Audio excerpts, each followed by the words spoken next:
has an issue with that person, just say, don't worry, no problem at all. No issues. Somebody raised something, that person says, no problem, no, it's fine. At some point, it stopped being fine. After about 6 months plus, the phrase "no grief for anybody" came in. Before you were saying it's okay. But a time will come when it will not be okay.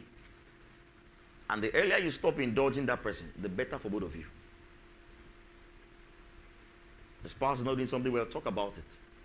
Don't say, it's fine. I don't like to see her cry. Baba, let her cry.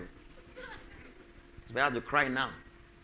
Say, I don't like us having issues. You are going to have issues, sir.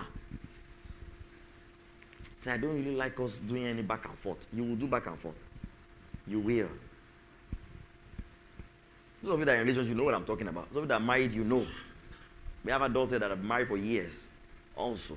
You know. But some of you, don't worry. That's why you are learning this and preparing your heart for those days. So that you won't enter a relationship and you are frustrated and you want to run out. Because what some people are expecting, when they feel like all their problems have ended. No, sir. Many of the problems have just started. You see, Paul, he said it's better to just be alone. So that you can focus on the things of God. But not in this church, I've told you. In this church, you will marry. You will marry and be married. Glory to God. Tell your neighbor, say, did you hear that? Because I know there must be a single close by sitting with you. You will marry. You'll be given in marriage.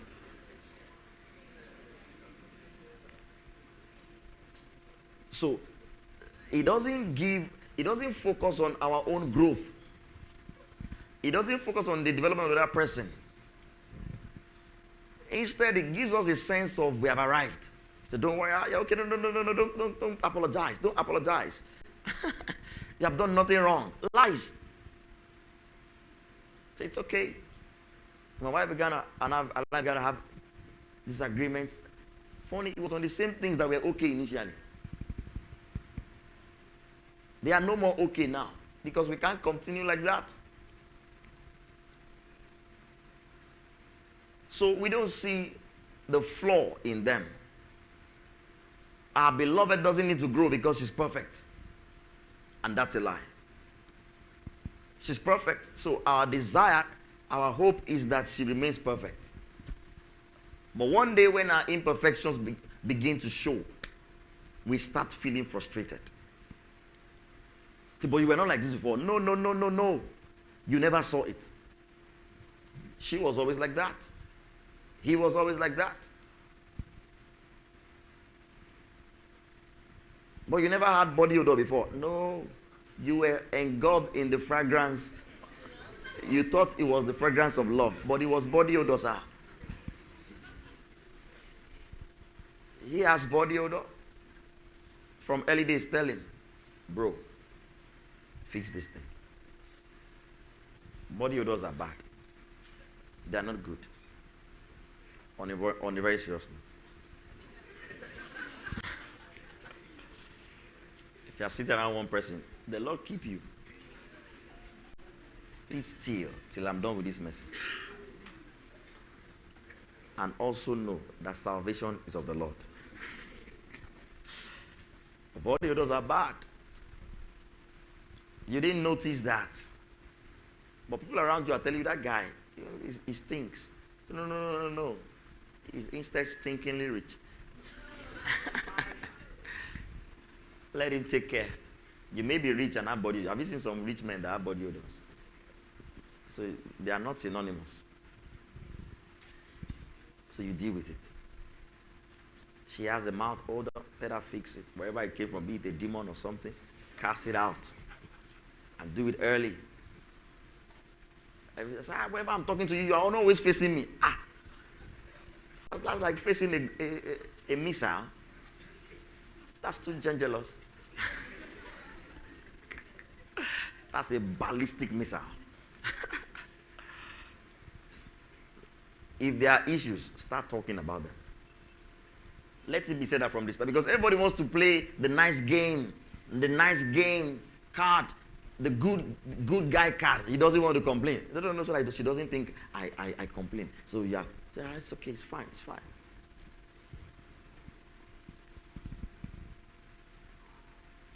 He's a lazy person.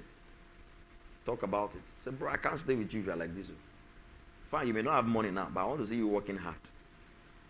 Like I've told you, you don't have to go for somebody that has all the money, but ensure that he's working hard. If he keeps working hard, one day money will come. He's not a lazy person. Say, why are you still at home? I'm just waking up 10 o'clock. He's just waking up every morning. Or you are the one deceiving him. You will do call and chat into 2 a.m. Then he will add 8 hours sleep. Sleeping 1/3 of his life. Every day. And I was about to say, when are you going out? You are already at work. You are calling him from work. He is there wrapped inside the blanket. Say, I'm just waking up. Today, I plan to make some applications. At the end of the day, how many applications have you made? He only opened some applications on his phone. He made no applications. I say, bro, we can't go far. We can't go far. Be blunt. Are you getting this now? That's for those of you that are entering relationships. When you see traits early, discuss it. No deception. Things you can't stand in the future, don't stand with them now. Distinguish and separate yourself from them. Tell them, see, well, I know we are getting better, but I'm already letting you know that this particular thing, I won't be able to cope with it. So what that falling in love phase does to you is that it robs you of, nobody's trying to grow. The lazy guy is not trying to be hardworking. The guy that has some character issues is not trying to fix it because you gave him the idea that he's perfect. You made him feel like he has no work to do. But that's a deception. So when people go on and on and on and they can't find a solution, they come up with their own solutions. They get married that way, then they want to end the relationship. They want to end the marriage. Or they want to try another marriage. So people try 2-3 marriages and they have still not found what they are looking for. Because you will never find it. Some people jump from relationship to relationship looking for something. Some people have rejected many guys because they are looking for something. And God is telling them, that thing doesn't exist. I don't have the raw materials to create those things that you want. So you better take one of these men and go. He's rejected many females. This one, she's too short. This one doesn't speak Queen's English. This one is only a BSc she has. But does she have a BA? If she has a BA, BA means she born again. You know, this one, so and so and so and so. This one is too quiet. This one is too lousy. This one is too this one. It's too, everywhere, too. Until you come up to nothing. But what can you do? If there's an emotional connection, embrace it. But let your head be correct in that moment. And tell yourself that this thing one day will fade out. So you start excitedly and you complete it in commitment. You don't jump ship. So some people think, well, I'm doomed. It's too late. The marital ring is on, so I have to bear with it all my life. Whereas somebody else says, well, I can't stay. I got to go try another one. Then he keeps trying. And statistically, it is shown that the more people try marriages, the higher the failure rate. That means somebody that got married now and divorced, anyone that is going to a second marriage, the rate of failure is higher than the first marriage. Anybody that goes into a third marriage, the rate of failure of that third marriage is higher than the second marriage. So you can decide that you want to live in mystery. You can say you want to go out, and at the same time you can choose to admit that yes, there is work. So we are going to work. We are going to labor. I've seen these flaws, but I'm not going to run. We are going to fix it together. We'll fix everything together and it will work out. So there can be effortless love. Love that will be lasting. Will not be love that is obsession.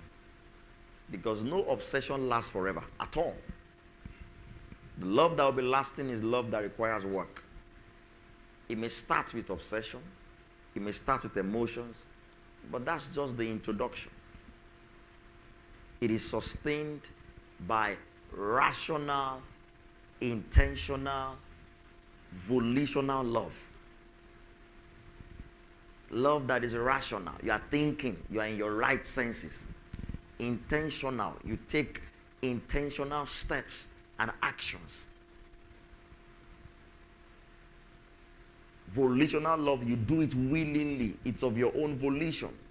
You choose to. You choose to express love. And that's the way love is. And that's what will lead me as an introduction into what I said I'm going to teach you on love languages. You may have heard of love language before. If you have heard of it, raise your hand. Some of you love people. Very good. I like it. So it will help my work. Love languages. They mean the way you communicate love and the way you receive love. Everybody has how they receive love. In every human relationship, there is how to communicate love to a person that will make meaning to that person. And many times for everybody, it is based on the psychological makeup of a person, what the person has fed upon over time, and also importantly, people's backgrounds, how people were raised. That's what will determine the kind of love or the kind of language they understand when it comes to love. Glory to God. In some families, it's when they push the head of the boy. You know, maybe you guys are like three brothers. Say, hey, weary, hey, madman. He's showing love to his brother. Madman. Or the guy, you know, is going for maybe an interview and he comes out dressed, suited up, and says, hey, you resemble human being. Now, that's the way they give compliments. To them, that's compliment. Say, you can't resemble human being today. Hey. Suit fits you. If you grow up in that environment, you will most likely be giving compliments in negative ways. And sadly, the other person that doesn't understand that kind of thing would think you are being rude and insulting. Say, hey, you now finish work for this dress. First, since I've met you, this is the first time you have dressed very well. He's trying to give you a compliment, but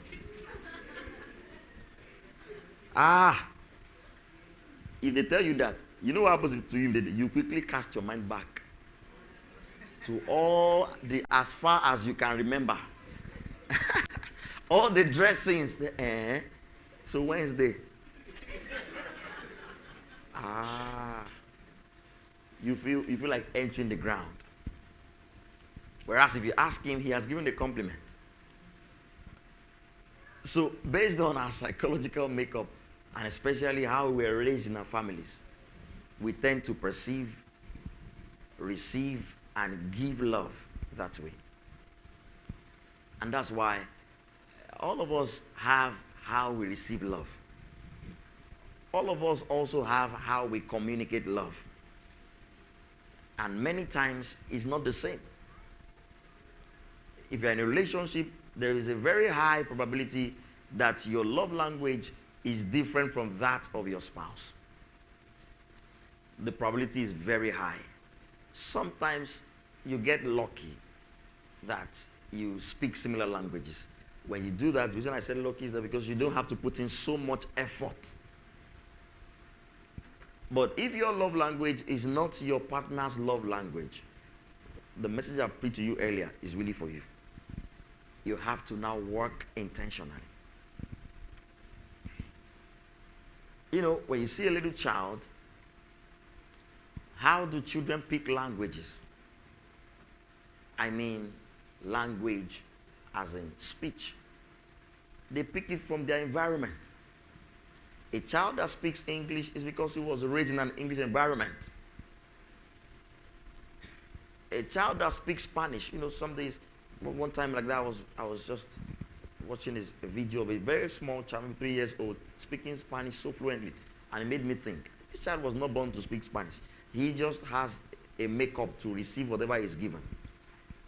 Any child that speaks English is because he's in an environment where he's being taught with English, he's being communicated to in English, and then he's also now communicating that way. And as he's communicating that way, people are responding. So it's making sense. The same way a Russian child, because he was born in Russia, will speak Russian. Russian wasn't encoded into his spirit when he was being born. It was the environment that influenced his language. Are you getting that now? So many of you were formed by the environment you grew up in. I'll just run through basic, according to Gary Chapman, Dr. Gary Chapman, whose book, was a real blessing. When my wife and I started our relationship 9 years ago, it was the first book I gave her to read. Glory to God. So that we can understand each other better. You start a relationship, first you gave is how to submit to your husband. Or you gave your man how not to be a lazy man. How not to be a bully. What every woman wants. Relax. So when we met, I had just read the book. And I discovered my love languages. Then I gave her the same book. And she read it. There were different versions, the one for singles. She read it. Then I said, okay, when she was done, I said, let's write out our love languages. There are usually 2 dominant ones. We wrote them out, and we discovered that. And, we worked towards it. So if you're in a relationship, you should discover each other's love language. I can assure you that many of the problems that people face in their relationships come down to the communication of love through their language. And when I mean relationship now, we are dealing with marital relationship primarily, but even generally. In our human relationships, we receive love differently, we give love differently. So Dr. Gary Chapman, the book, such a blessing, listed 5 basic love languages. There are many schools of thought around that, but I prefer to stick with his own. 5, I'm just going to list them, maybe just give 1 or 2 descriptions. I will focus on one, just one today. We'll handle the remaining 4 next week. So he listed 5 of them. The first one, he called them words of affirmation. Words of affirmation. This one is about words. When you speak to people, they believe you love them. When you give them compliments, they believe you love them. When you say nice things, they believe you love them. And the same way, when you say demeaning things, they feel hated. There are some that, if you like, call them coconut head, call them short, call them whatever. They don't care. It doesn't move them. But there are some that are so sensitive to words that if you want to touch them, speak words, both positive or negative. So that's what we're going to look at that. We'll major on that today. Second is quality time. Quality time.